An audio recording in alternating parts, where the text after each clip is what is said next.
Assalamualaikum warahmatullahi wabarakatuh. Apa kabar semuanya? Semoga dalam keadaan sehat dan selalu dalam lindungan Allah Subhanahu wa Ta'ala. Senang sekali pada hari ini kita bisa berjumpa kembali dengan sahabat edukasi dimanapun berada. Bersama kami dari tim promosi kesehatan Rumah Sakit Umum Dr. Zainal Abidin Banda Aceh, sebagaimana biasanya akan hadir menemani Anda dalam acara Tanya Kesehatan, di mana kita akan membahas seputar kesehatan, penyakit-penyakit, dan cara-cara pengobatannya. Pada kesempatan hari ini kita akan membahas tentang Irritable Bowel Syndrome atau sindrom iritasi usus pada anak. Telah hadir bersama kita Dr. Sulaiman Yusuf, SPA Konsultan. Beliau adalah dokter spesialis anak di Rumah Sakit Umum Dr. Zainal Abidin Banda Aceh.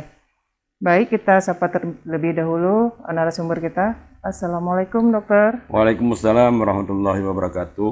Gimana kabarnya dok? Alhamdulillah pagi ini sangat cerah, makasih banyak. Ya, alhamdulillah.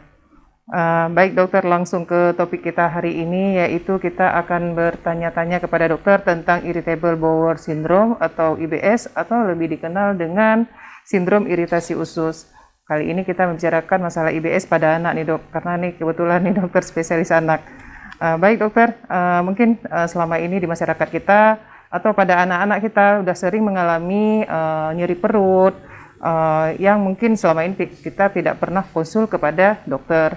Nah, pada hari ini kami ingin bertanya lebih lanjut tentang IBS ini dokter. Apa kaitannya IBS ini dengan penyakit perut yang dialami sama atau pada anak-anak kita selama ini. Baik dokter, pertanyaan pertama mungkin kami ingin bertanya tentang pengertiannya dulu dokter. Pengertian dari Irritable Bowel Syndrome atau IBS dokter. Silakan dok. Baik, terima kasih Bu Dewi. Jadi topik pada pagi hari ini kita akan bahas tentang IBS. Apa itu IBS? Yaitu kepanjangan dari Irritable Bowel Syndrome, atau dalam bahasa Indonesianya sindrom iritasi usus. Apa itu IBS? Irritable Bowel Syndrome, IBS adalah merupakan suatu kumpulan gejala dari usus, problem usus, di mana terjadi iritasi di usus, terutama usus besar. Adapun gejala-gejala dari Irritable Bowel Syndrome tersebut adalah ada sampai 9 ada gejalanya. Pertama, sakit perut atau nyeri atau kram usus. Yang kedua bisa karena diare. Yang ketiga bisa karena sembelit atau konstipasi. Yang keempat bisa karena kedua-duanya, antara diare dan sembelit juga bisa bersamaan, tapi bergantian. Dari diare dulu, berikutnya sembelit, berikutnya lagi diare lagi. Dalam satu hari atau dalam beberapa hari bisa terjadi berurutan, ganti-gantian. Berikutnya bisa karena perut kembung. Yang kelima bisa karena timbul gejalanya berupa intoleransi makanan. Yang berikutnya bisa juga mengalami rasa tidak nyaman di usus, rasa terdesak di usus, atau di perutnya.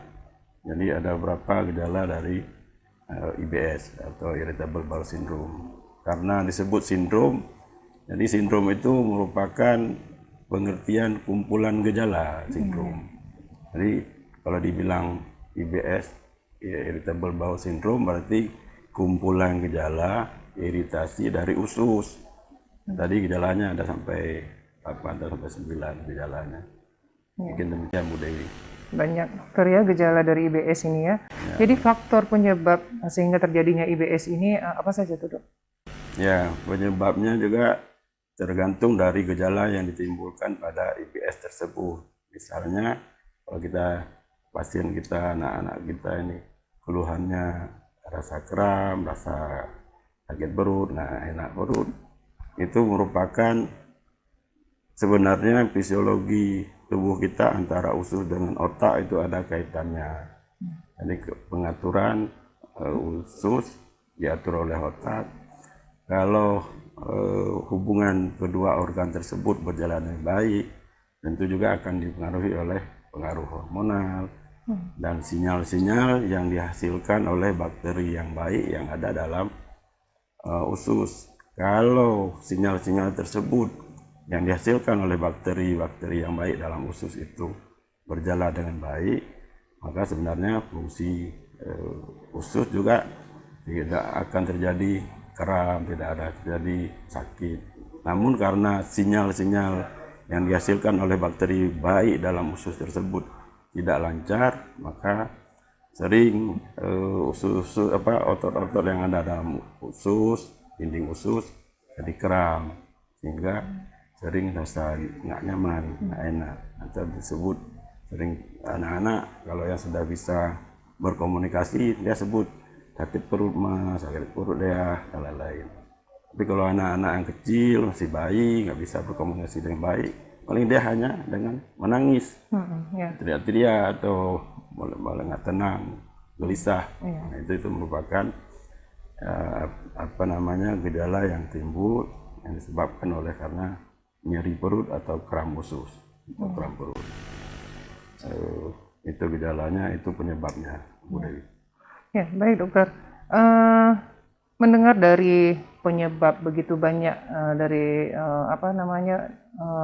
bayi-bayi, anak-anak. Jadi di usia berapa saja yang lebih dominan mengidap penyakit IBS ini, dok?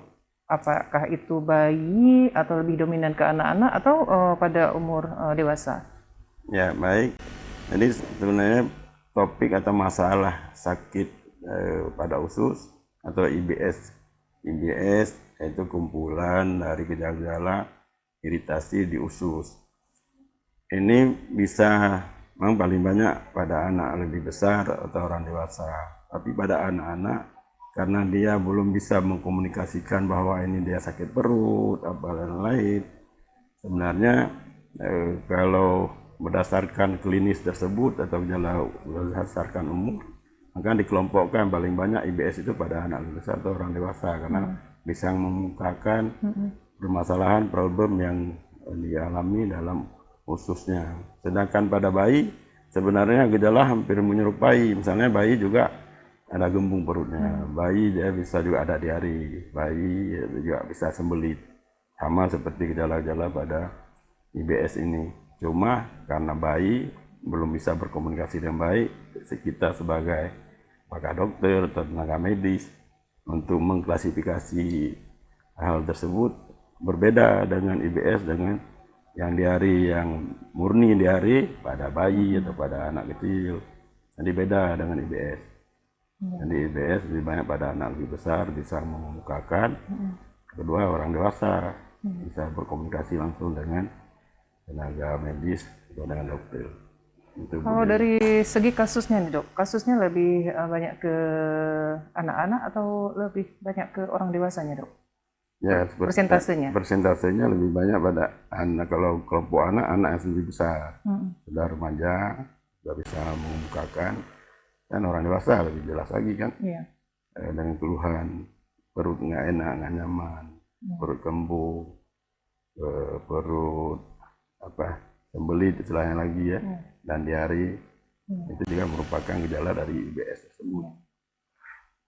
Jadi dengan mendengar gejala tersebut dok, kapan nih kira-kira kita harus berkonsultasi dengan dokter? Ya, kapan waktunya kita harus ke dokter gitu maksudnya? Ya, di kasus IBS kalau anak seperti yang saya jelaskan tadi dia sudah bisa mengemukakan pada orang tuanya, mungkin orang tuanya dengan pengalamannya, ya, dengan pendidikan kesehatannya mungkin tahu, dengan misalnya sakit perut, kalau sakit perut disertai dengan muntah, mungkin orang tuanya menyediakan ada obat anti muntah, mungkin diberikan langsung. Tapi kalau sudah beberapa kali tidak menyelesaikan masalah tersebut, kita sarankan sesegera mungkin berkonsultasi, menjumpai atau membawa ke pusat-pusat pelayanan kesehatan, apakah puskesmas terdekat atau rumah sakit terdekat atau di sarana-sarana kesehatan yang lain, apakah ke praktek sore, di dokter. Tujuannya adalah untuk supaya anak bisa tumbuh dan kembang dengan normal dan baik. Karena dengan sering ada keluhan, dengan sering nggak nyaman perutnya, pola tidurnya terganggu, pola makan juga terganggu karena sering sakit perut, gembung perut, nggak ada nafsu makan, sehingga intake makanan terhadap anak tersebut kebutuhan untuk meningkatkan tumbuh kembangnya tidak terpenuhi maksimum, sehingga kita khawatirkan anak tersebut tumbuh kembangnya tidak maksimal karena ada keluhan saluran cerna, ada problem saluran cerna. Berarti intinya kasusnya berulang ya, Dok? Berulang atau sering ya? Iya, baik dokter. Jadi tip ini yang terakhir dokter. Kita udah mendengar pengertiannya, gejalanya, faktor penyebabnya. Jadi sekarang tipnya dokter. Tip agar terhindar dari IBS ini apa saja nih dok? Silakan dok.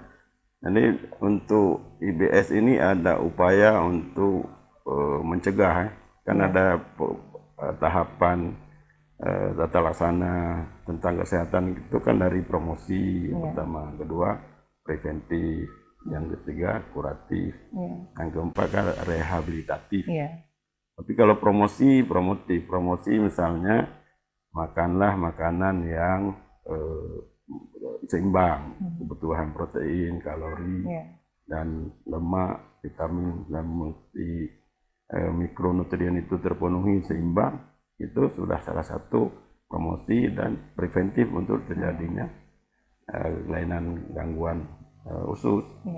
Kalau itu terpenuhi, insya Allah, apalagi misalnya makanan-makanan yang sangat dilarang pada anak, apalagi kalau anak tersebut waktu makannya tidak teratur, lebih-lebihnya misalnya makan lebih cenderung ke asam-asam atau lebih cenderung ke agak pedas atau saus, bikin naik asam lambung, misalnya gembung dan lain-lain, itu sangat dihindari ya untuk supaya tidak terjadi munculnya IBS tersebut. Dan ada beberapa tip yang lain, ada diberikan termasuk makanan-makanan tertentu yang sangat dianjurkan untuk bisa meredah sampai timbulnya gejala IBS, yaitu diet, disebut diet rendah FODMAP. FODMAP itu merupakan makanan-makanan yang selektif, termasuk protein yang sangat selektif, yang mengandung misalnya ada daging ayam, ada kacang-kacangan dan tertentu. Sementara FODMAP yang lain dalam bentuk itu protein, dalam bentuk karbohidrat, yang dianjurkan nasi ya, seperti dengan komposisi makanan kita biasa, dan multivitamin yang lain. Yang kedua yang sangat dianjurkan adalah untuk berolahraga teratur ya, olahraga anak lebih besar berolahraga, orang dewasa juga, untuk mencegah IBS ini kita harus teratur juga berolahraga. Berikutnya yaitu minum yang cukup cairan, kebutuhan cairan kita harus terpenuhi, apalagi orang dewasa 2 sampai 3 liter per hari. Anak lebih kecil lagi berdasarkan kebutuhan cairan berdasarkan umurnya dan berat badannya. Jadi untuk mencegah terjadinya timbulnya IBS itu tadi dari makanan, pola hidup, kebutuhan, dan dari karena memang asah itu harus terpenuhi. Asuh itu apa? Asuhan nutrisi terpenuhi, asuhan sandang pangan terpenuhi ya.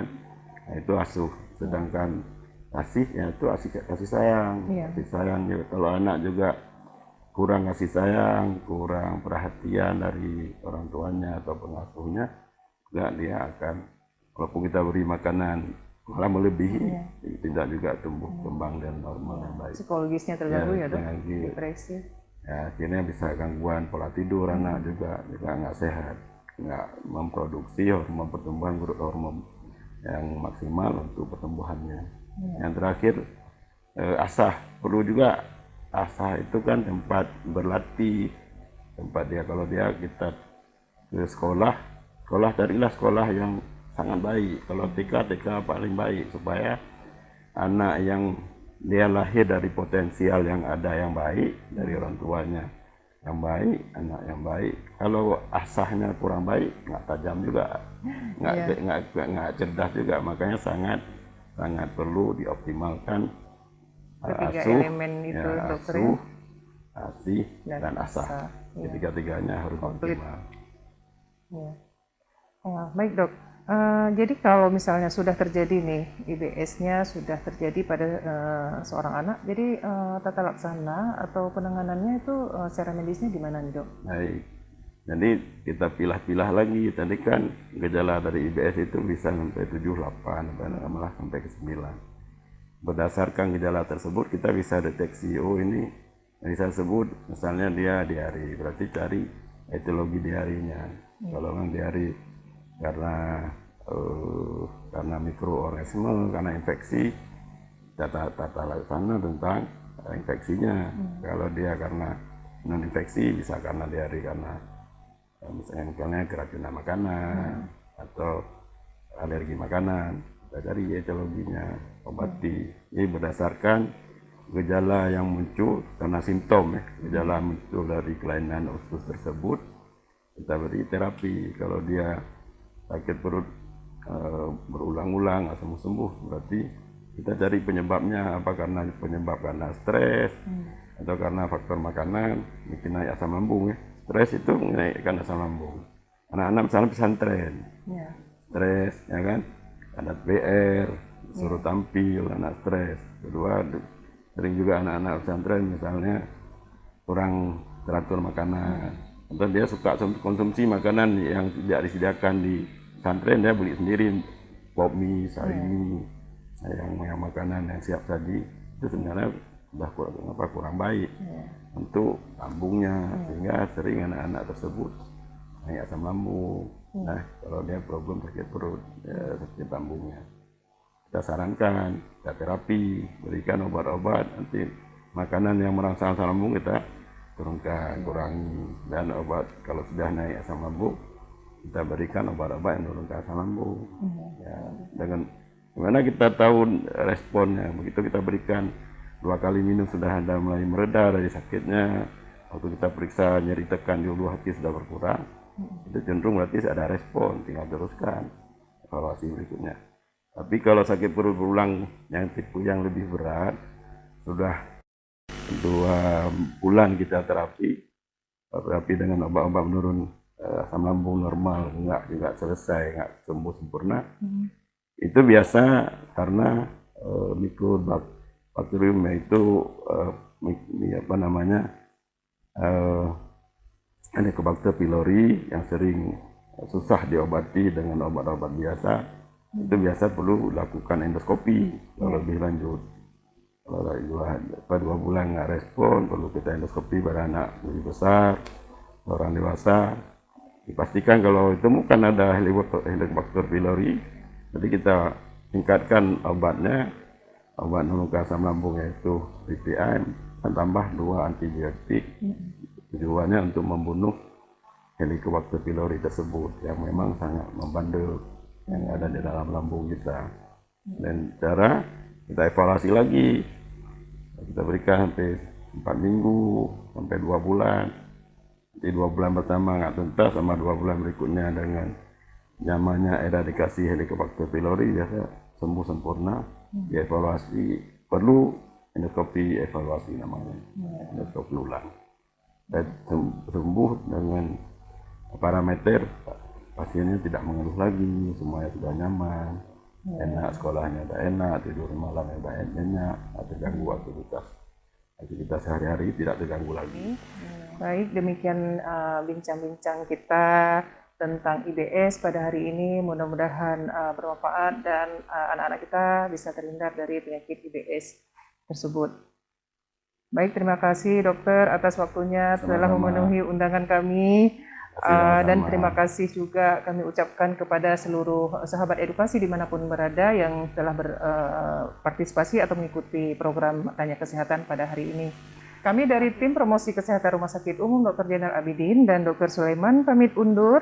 Lain waktu kita akan berjumpa kembali dengan narasumber dan topik yang berbeda pula. Akhir kata, Salam sehat, salam salam edukasi. Assalamualaikum warahmatullahi wabarakatuh.